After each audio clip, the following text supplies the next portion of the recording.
प्रिय छात्र, कक्षा 10 NCERT, ठीक है, गणित प्रश्नावली 3.2, ठीक है। अब जो है हम प्रश्नावली 3.2 के पहले प्रश्न को, अब इस प्रश्नावली को प्रारंभ करके और पहले प्रश्न को हम लोग पढ़ना प्रारंभ करेंगे, ठीक है।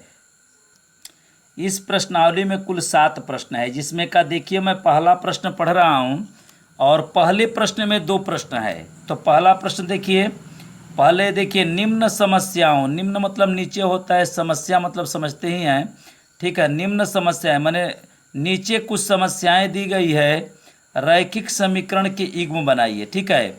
उन समस्याओं का क्या बनाना है, रैखिक समीकरण युग्म मतलब जोड़ा बनाना है और उनके ग्राफी विधि से हल ज्ञात करना है, ठीक है। तो सबसे पहले जो है हम लोग सवाल को पढ़ेंगे और सवाल को पढ़ने के बाद सवाल को क्या करेंगे, समझेंगे। तो देखिए प्रश्न संख्या 1 क्या कह रहा है। इस प्रश्न संख्या 1 में पहला है, अभी जो है प्रश्न संख्या 1 में एक और प्रश्न पढ़ेंगे और तब प्रश्न संख्या 1 क्या हो जाएगा, पूरा हो जाएगा। अब देखिए कक्षा 10 के 10 विद्यार्थियों ने एक गणित की पहेली की प्रतियोगिता में भाग लिया। क्लियर बात समझ में आ रहा है। कक्षा 10 के लड़के हैं और उनकी संख्या कितनी है, 10 है, 10 विद्यार्थी है और एक गणित की पहेली मतलब गणित का बुझनी हो रहा है, ठीक है ना। जिसको हम लोग बुझाते हैं उसको पहेली कहते हैं। प्रतियोगिता में भाग लिया। यदि लड़कियों की संख्या लड़कों की संख्या से 4 अधिक है। यहाँ एक बात समझिएगा, आप बताइए कुल विद्यार्थी कितने हैं, तो 10 हैं। कुल विद्यार्थी 10 हैं, तो उसमें लड़कियों की संख्या लड़कों की संख्या से 4 अधिक है। यह बताइए किसकी संख्या अधिक है। देखिए लड़कियों की संख्या लड़कों की संख्या से, यह जो लड़की है उनकी संख्या 4 क्या है, अधिक है। तो प्रतियोगिता में भाग लिए लड़के और लड़कियों की संख्या को बताइए, ठीक है। मैंने कुल मिला के कहने का मतलब यह है कि कुल विद्यार्थी तो 10 हैं, लेकिन हमें यह पता नहीं है कि उसमें कितने लड़के हैं और कितनी लड़कियां हैं, लेकिन यह पता जरूर है कि लड़कियों की संख्या लड़कों की संख्या से 4 अधिक है, ठीक है। तो देखिए इसको हम सबसे पहले हल करते हैं। तो यहाँ पर लिखेंगे हल,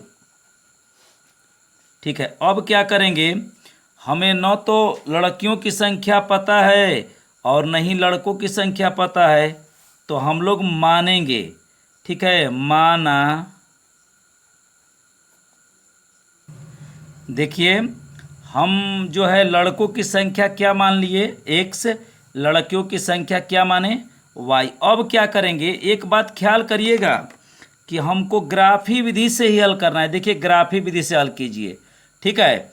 अब यहाँ पर जो है हम लिख रहे हैं प्रथम शर्त, प्रथम शर्त, ठीक है। यह बताइए कि कक्षा 10 के कुल कितने विद्यार्थी हैं, 10। इसका मतलब लड़के और लड़की को मिला करके कितने हैं, 10। तो देखिए यहाँ पर लिख रहा हूँ x लड़कों को लिख दिया प्लस y लड़कियाँ हो गई, कुल मिला के कितना हो गया, 10। यह बन गया समीकरण नंबर 1। लेकिन आप जानते हैं कि जब भी हमें ग्राफी विधि से हल करने के लिए कहता है तो ये तो बीजगणितीय रूप हो गया, इसको मैं लिख दे रहा हूँ समीकरण नंबर 1 बन गया। इसमें से किसी चर एक को अकेले करिए, किसी भी चर को अकेले करिए तो देखिए y बराबर क्या हो जाएगा बताइए, 10 माइनस x, ठीक है। अब बताइए, देखिए इसमें से y को मैंने अकेले कर दिया और x को इधर लेकर के आ गया, ठीक है। अब क्या बनाएंगे, तो सारणी बनाएंगे। बताइए सारणी क्यों बनाते हैं, तो सारणी बना करके हम बिंदु निकालेंगे। क्या निकालेंगे, बिंदु, तभी तो उसे ग्राफ पेपर पर हम दर्शाएंगे। तो देखिए इसमें लिख दे रहे हैं x और यहाँ पर लिख दे रहे हैं y, ठीक है। अब क्या करेंगे, अब देखिए यह जो y बराबर 10 माइनस x है उसको मैंने 2 जगह क्या कर लिया, उतार लिया। अब y बराबर, देखिए प्रत्येक वीडियो को यदि अच्छे तरीके से देखते होंगे तो इस प्रकार के मैंने अनेकों सवाल, कई सवालें बता दिया है। 10 माइनस x के जगह पर क्या रख दें, चलिए 3 रखते हैं। तो बताइए y बराबर क्या हो जाएगा, 10 में से 3 गया 7। अब यहाँ पर भर दीजिए यहाँ पर जब मैं आपने 3, तो बताइए y बराबर कितना आ गया 7। ठीक है, अब एक मान और ज्ञात करते हैं, y बराबर 10 माइनस x के जगह पर 5 रख दे रहे हैं। तो बताइए y बराबर 10 में ले 5 गया 5, इसका मतलब कि x बराबर 5, तो y बराबर क्या हो गया 5 हो गया। अब क्या करेंगे, प्रथम समीकरण से प्रथम शर्त से हो गया, अब यहाँ पर लिखेंगे द्वितीय शर्त। ठीक है, द्वितीय शर्त। देखिए लगभग सभी प्रश्नों में इसमें 2 शर्त बनेंगे। अब देखिए ध्यान से देखिएगा, यहाँ पर लिख रहा है, मैं बताया हूँ, यदि लड़कियों की संख्या लड़कों की संख्या से 4 अधिक है। बताइए यहाँ पर लिखिए पहले ऐसे, x बराबर y, x बराबर क्या लिखिए y। बताइए ये लड़के हैं और यह क्या है लड़की है। तो बताइए किसकी संख्या 4 अधिक है, लड़कों की संख्या से 4 अधिक है। ये जो लड़की है ना, ये लोग, ये y जो है ये 4 अधिक है। कल्पना करिए यदि इसमें मैं 4 जोड़ दूं तो 4 पहले से अधिक है और 4 अधिक हो जाएगा, इसलिए इसे बराबर करने के लिए हम इसमें 4 क्या करेंगे जोड़ देंगे। तो यह बन गया हमारा समीकरण नंबर 2। ठीक है, अब देखिए हमें किसकी आवश्यकता है, बिंदु की आवश्यकता है। बताइए क्या बनाएंगे, सारणी बनाएंगे और किसी चर को क्या करेंगे अकेले करेंगे। तो बताइए इसमें चर जो है y क्या है अकेला है ना। अब देखिए क्या करते हैं, तो इस समीकरण को हम अब देखिए इसमें y बराबर यहाँ पर लिखेंगे x के जगह पर क्या रख दे, चलिए 1 रखते हैं, 1 + 4, कुछ भी रख सकते हैं। y बराबर 1 + 4 कितना हो गया 5। तो x के जगह पर आपने क्या रखा, एक यहाँ पहले x y कर दीजिए, x के जगह पर 1 रखे, यहाँ पर 1 रखे, तो y का मान कितना आ गया 5 आ गया। अब पुनः देखिए इस x के जगह पर क्या रख दे, चलिए 3 रख देते हैं, तो 3 + क्या हो गया 4 बराबर y।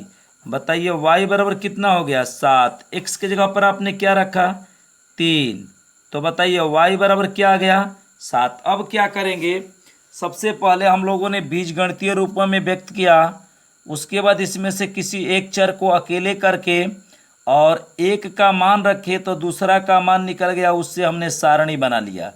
अब इस सारणी को ग्राफ पेपर पर क्या करेंगे दर्शा देंगे। ठीक है ना। अब देखिए ये जो है यहाँ पर हम x बराबर जब 5 रखे हैं तो y बराबर यहाँ पर क्या आएगा 5 आएगा, ये गलत हो गया है। ठीक है ना, तो यहाँ पर मैं 5 लिख दे रहा हूँ। ठीक है, अब देखिए जो प्रश्न है x + y बराबर 10, जिसमें y को अकेले करके ये सारणी बनाए थे और यह x + 4 बराबर y, पुनः इसका हम सारणी बनाए थे, तो इसका बिंदु निकालेंगे। क्या होगा 3, 7 और यह हो जाएगा 5, 5। ठीक है, उसी तरह से यह समीकरण नंबर 2 से भी 1, क्या हो जाएगा 5।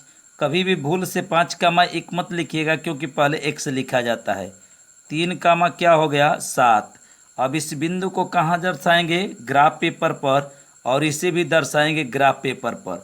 तो यह देखिए कि सबसे बड़ा अंक इसमें है क्या, तो सबसे बड़ा अंक क्या है 7 है। तो देखिए मैं एक बात कर रहा हूँ, यह एक बड़ा खाना बराबर मैं 2 मान ले रहा हूँ, तो यहाँ पर क्या लिखेंगे 2। तो बताइए यहाँ पर क्या होगा 4 और यहाँ पर क्या होगा 6 और यहाँ पर क्या हो जाएगा 8। इसका मतलब कि 7 बीच में आ जाएगा। अब इस पर देखिए धन चिन्ह के साथ लिखेंगे, इसका नाम लिख दीजिए, यह x है क्योंकि भुज है, और इसको लिख दीजिए x'। और यहाँ पर क्या लिखेंगे y लिखिएगा और नीचे लिख दीजिएगा y'। क्लियर हो गया। अब देखिए यह इस पर धन चिन्ह के साथ लिख दीजिए, अब इसी को इस पर ऋण के धन के साथ लिखिए क्योंकि y ऊपर धन होता है। 2, 4, 6, 8, बस क्योंकि 7 ही दर्शाना है। ठीक, इधर भी लिख दीजिए लेकिन ऋण चिन्ह के साथ, -2, -4, -6, माइनस क्या हो जाएगा 8। अब नीचे भी लिखिए लेकिन ऋण चिन्ह के साथ। ठीक है, नीचे ऋण होता है, -2, -4, -6, -8। आप कहेंगे सर 8 ही तक क्यों लिखते हैं, अधिक लिख दीजिए। ठीक है, तो अधिक लिखने से कोई फायदा नहीं है, क्योंकि हमको 7 ही उच्चतम दर्शाना है। अब देखिए मैं दर्शा रहा हूँ। अब इस 3 और 7 को दर्शाएंगे तो ये 3 किस पर चलेंगे, x पर, और 7 किस पर चलेंगे, y पर। तो देखिए यहाँ गौर से ख्याल करिएगा, यह 2 हो गया और यहाँ तक, यहाँ से लेके यहाँ तक 4 हो गया, ये अर्थात इसका मान 2 है और इसका मान भी 2 है, तो 3 तो इसके बीच ही में होगा ना भाई। अब देखिए, अब ऊपर क्या दर्शाना है, 7। तो देखिए 2 यह हो गया, 4 यह हो गया, 6 हो गया, 8 और 6 के बीच में, क्योंकि एक बड़ा खाना बराबर हमने 2 माना है, तो यहीं पर क्या होगा, बीच में एकदम होगा 7। अर्थात यहाँ से ये जाएगा और यहाँ से ये आएगा, तो यहाँ पर मैं बिंदु लिख दे रहा हूँ 3,7। 3, क्या हो गया, 7 हो गया। अब क्या करेंगे, अब देखिए यहाँ पर 5 को दर्शाएंगे तो 5 किस पर, x पर, यह 5 किस पर, y पर। तो देखिए यह 5 जो है, देखिए यह 4 हो गया और यह 6 हो गया, इसका मतलब 5 इसके बीच में होगा। और यहाँ पर भी देखिए 6 और 4 इसके बीच में होगा, तो यहाँ से ये बीच वाला जो है, और यह 6 और 5, तो यहाँ से ऐसे आएगा तो इसके बीच में होगा। गौर से ख्याल करिएगा, क्योंकि 5 कहाँ होगा, तो 4 और 6 के बीच में नहीं होगा।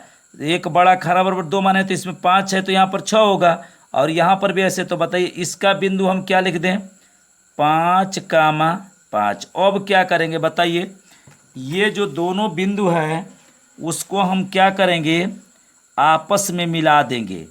ठीक है, आपस में क्या करेंगे, मिला देंगे। गौर से ख्याल करिएगा। और मिलाने के बाद इस रेखा पर समीकरण लिख देंगे x + y = 10।